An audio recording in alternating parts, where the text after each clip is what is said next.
आपने सब्जेक्ट चुना था? जी मैं अपना ब्रीफ इंट्रोडक्शन देना चाहूँगी। पहले मेरा नाम अंशिका वर्मा है। मैंने 10वीं और 12वीं की परीक्षा की क्लासेज एसएनसी इलाहाबाद से की हैं। उसके बाद मैंने बीटेक की इलेक्ट्रॉनिक्स एंड कम्युनिकेशन से गलगोटिया कॉलेज नोएडा से।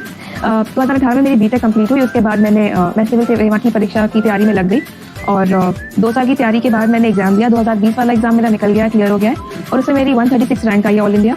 और जी हाँ, और मेरा ऑप्शनल सब्जेक्ट एंथ्रोपोलॉजी था।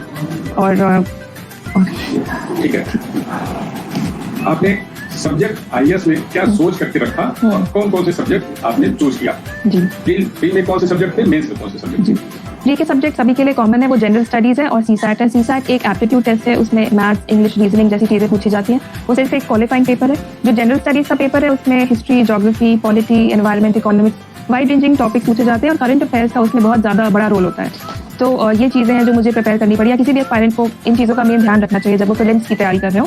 प्रीलिम्स और मेंस का पैटर्न कम्प्लीटली डिफरेंट है। दोनों एग्जाम्स के लिए अप्रोच भी डिफरेंट ज़रूरी होती है। प्रीलिम्स एमसीक्यू बेस्ड एग्जाम है, जहाँ की मेंस में हमें आंसर्स लिखने होते हैं।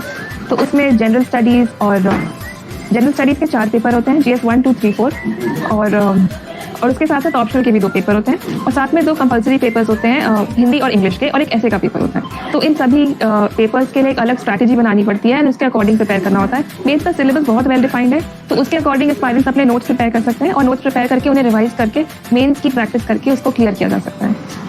अंशिका जी, सामान्य तौर पर इलाहाबाद में बच्चे आते हैं तो इलाहाबाद विश्वविद्यालय में एडमिशन लेते हैं और ग्रेजुएशन करते हैं। शुरुआत में एक लंबा दौर था जिसमें बीए के लड़के खूब आते थे, अब आईआईटी के लड़के आने लगे, मेडिकल के लड़के आने लगे। तो ऐसा परिवर्तन होने के पीछे क्या वजह हो सकती है? क्यों आईआईटी के बच्चे या टेक्निकल एजुकेशन वाले बच्चे ज्यादा आने लगे? आपको क्या लगता है? जी, मुझे लगता है जो पेपर 2 इंट्रोड्यूस हुआ है प्रीलिम्स में, जो कि सीसैट है, एप्टीट्यूड टेस्ट, उसमें मैथ्स का बहुत बड़ा रोल होता है। तो आईआईटीएंस को मैथ्स पे एज तो है ही ओवर अदर कैंडिडेट्स, और हो सकता है बीए वाला कैंडिडेट का मैथमेटिकल एप्टीट्यूड उतना अच्छा ना हो, बट ये सब तो ठीक है, लेकिन बीए वाले कैंडिडेट्स भी क्लियर करते हैं। तो अगर कोई कॉन्सेप्ट समझने की कोशिश करे या प्रैक्टिस करे, क्योंकि सिर्फ 66 मार्क्स की रिक्वायरमेंट है सीसैट को क्लियर करने के लिए, तो बीए का कैंडिडेट हो या कोई आईआईटीएन हो, दोनों ही क्लियर कर सकते हैं। मैंने आईआईटीएंस को भी सीसैट में फेल होते हुए देखा है। तो मतलब कुछ मिसकंसेप्शन है इस एग्जाम को लेके। One has to believe in themselves, confidence रखना पड़ेगा इस एग्जाम को क्लियर करने के लिए।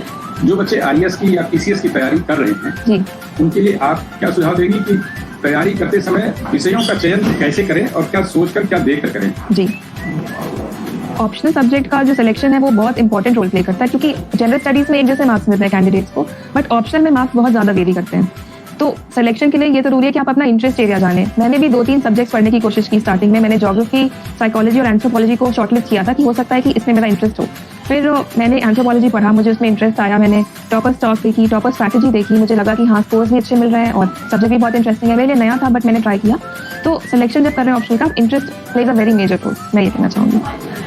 टाइम फैक्टर को लेकर अक्सर चर्चा होती है कि देर तक पढ़े, 17 घंटे पढ़े, 15 घंटे पढ़े, 18 घंटे पढ़े। कहते हैं कई बार बच्चे रात भर जगह करते हैं। क्या ऐसा क्या है, ज्यादा देर तक पढ़ने वाले बच्चे ही ज्यादा योग्य निकलते हैं या कुछ और बात है? क्या टाइम फैक्टर क्या कितना महत्व रखता है? जी, इस एग्जाम का नेचर ऐसा है कि बहुत ज्यादा हार्डवर्क तो इसमें डालना ही पड़ता है। मतलब there is no other way of clearing this exam. Hard work तो आपको करना ही है। अब हो सकता है एक चीज़ आपको 3 घंटे में समझ आ रही हो, किसी और को 5 घंटे लग रहे हो, तो टाइम फैक्टर भी रिलेटिव है। मैं तो 8 से 10 घंटे डेली पढ़ा करती थी और मैं रात को जग के पढ़ती थी, तो मैं या तो सुबह 4 बजे तक या सुबह 7 भी बज जाते थे कभी कभी।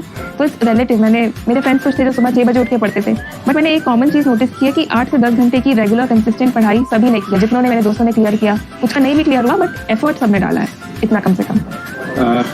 आपने 6 बजे उठ के पढ़ते थे, बट मैंने एक कॉमन चीज़ नोटिस की है कि 8 से 10 घंटे की रेगुलर कंसिस्टेंट पढ़ाई सभी ने किया। जितनों ने, मेरे दोस्तों ने क्लियर किया, उसका नहीं भी क्लियर हुआ बट एफर्ट सबने डाला है इतना कम से कम।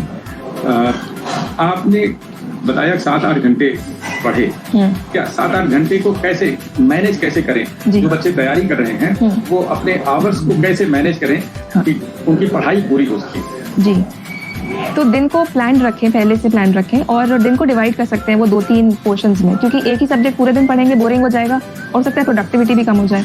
तो स्टार्टिंग सुबह में न्यूज़पेपर पढ़ सकते हैं, क्योंकि करंट अफेयर्स तो कवर करना है एनीवे, तो न्यूज़पेपर से सुबह की शुरुआत कर सकते हैं।